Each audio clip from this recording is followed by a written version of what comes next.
I'm confronting my wife's affair partner today. I caught them and confronted her about the affair 3 months ago. She apologized profusely and told me she still wanted to be with me, wanted to save our marriage, counseling, etc. We've been in couples and individual counseling. She's outwardly told me all the right things. She loves me and only me, wants to fix things, doesn't want a divorce, etc. She gave me access to her phone but told me she doesn't want to catch me sneakily going through it. She swears up and down that she's on the straight and narrow to repairing our broken trust, except she is still seeing him. I found out and kept it to myself. I plan to serve her divorce papers tomorrow. But first I'm going to confront her AP to see what other lies she's been telling me. I know they've talked on the phone a dozen times since I found out and told her she had to go no contact. She swears she hasn't been in contact with him, but the phone records don't lie. They text almost every day. She's obviously deleting them from her phone because I haven't seen them there. But she doesn't know deleting them on her phone doesn't delete them from her iPad. So at the moment, I'm sitting in a car outside of his house, waiting for him or his wife to leave for work. If he leaves, I'm going to follow him to where he works and confront him there. If she leaves first, I'm going to go knock on his door. Wish me luck. Reddit. Update. I'll start with last night. I got home from work, made dinner and sat down to eat. My wife asked me how my day was. I relied, uneventful. That was the extent of it. We ate, played with the kids and put them to bed like everything was normal. She and I sat down in our bedroom to watch TV, and she said nothing for like 2 hours. Finally, after our shows were over, she spoke. I'm going to bed. And that was it. No confrontation, no discussion, nothing. She went to bed and I stayed up playing video games for another couple of hours before I went to bed myself. I slept like shit and finally woke up at 5 a.m. The reason I wanted to serve her today was that we had a marriage counseling session over the lunch hour. I had already read our therapist in on what I intended to do. So when we sat down and started the session, I didn't wait. I talked to AP yesterday.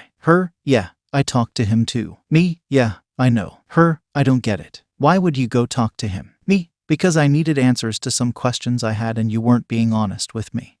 Oh yeah. Well, what did he tell you? Honey, he sold you down the river. What does that mean?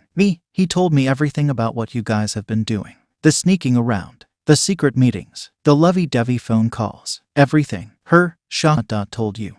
Yeah, everything. I then went on to list out all of the details I already knew of their texts, calls, meetings, dates, times, etc. She started to bawl. So it's clear to me that while you've been in here telling me one thing, your actions tell a completely different story. So I'm done. What do you mean you're done? Hands her divorce papers. I want a divorce. She took the paperwork in her hands like it was a venomous snake and stared at it. She then looked to the therapist for help. How do I fix this? I don't want a divorce. I want you. I want our life. I want to stay. Therapist, do you see where confronting a P is coming from? When your words and your actions are telling conflicting stories, you always believe the actions, not the words.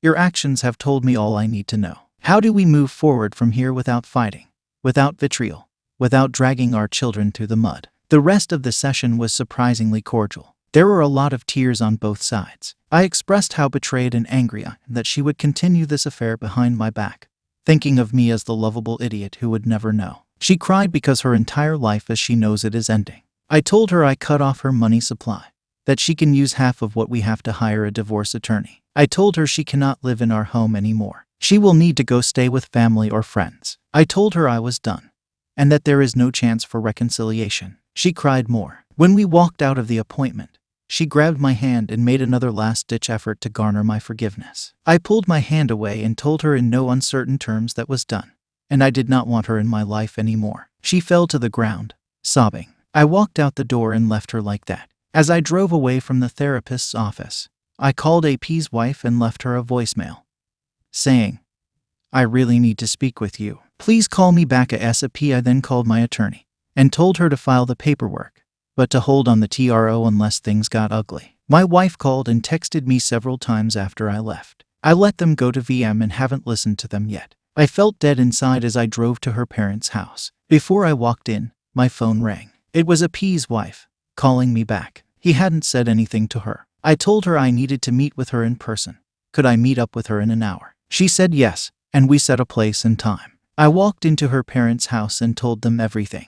Her mom started to bawl immediately. Her dad sat there, stone-faced. I told them that I love her and I tried to make it work, but that I refused to stand there while she continued to cheat on me behind my back. They were so totally shaken that it was hard to gauge their feelings. I told them that I wouldn't slander her or spread the truth around our friends and family, but that they needed to know the truth about why we are divorcing. I told them that I don't expect them to support me in all of this, and frankly I want them to support her because she's going to need it. This all goes back to my kids. If she cannot afford a decent place to live, I don't want my kids living in squalor during the time they spend with her. Her parents can, and will, support her financially. I told them I loved them, and that I would miss our relationship. Her dad and I shook hands and I hugged her mom before I left. Then I drove to the meeting place to meet AP's wife. I'm sitting in the car now, waiting for her to show up. I plan to tell her, show her the video if need be, and let her make the decision on how to proceed from there. If she needs me to be a source of emotional support,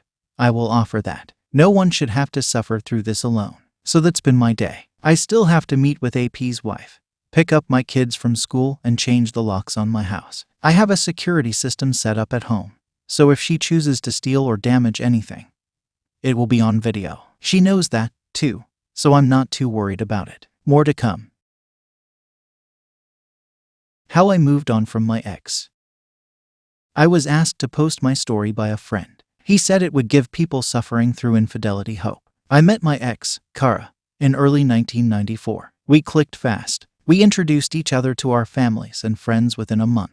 Everyone got along great. At this point, life was perfect. 1 year after we met, I asked Kara to marry me. She accepted and we started planning our wedding. We decided on a date in August 96. I was walking on air. Kara moved in with me in early March 96. She wanted to find a job quickly and contribute to the household. I wanted her to wait until after the wedding. I made more than enough to easily support us both, but she was adamant. This is when things started to fall apart. She went to work for a design firm in late March. Within a month she started working.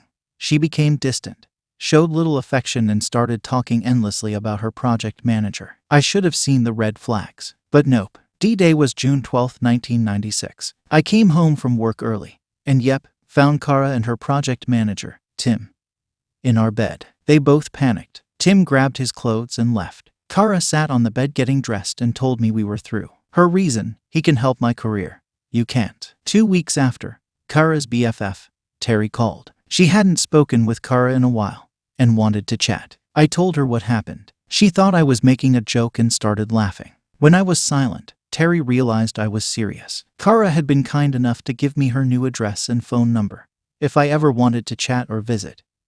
Like that was going to happen. I gave Terry her address and number. Terry came to my house about 2 hours later. She is normally very upbeat and smiling.